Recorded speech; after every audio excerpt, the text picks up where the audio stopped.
I'm Dean Burnett. I'm doing a talk at New Scientist Live on October the 12th called Everything That's Wrong With Your Parents. It's derived from my latest book, Why Your Parents Are Driving You Up the Wall and What to Do About It. And it's aimed at older children and teens. It's for you, and as a result, your parents shouldn't watch it.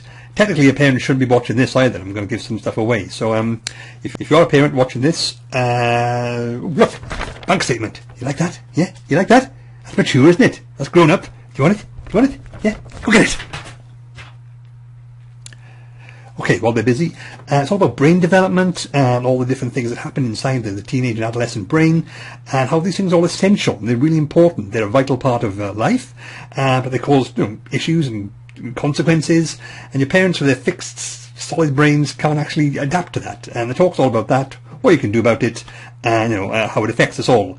So, October the 12th, see you there. Your parents can come too, but they do need your permission, so just so you know.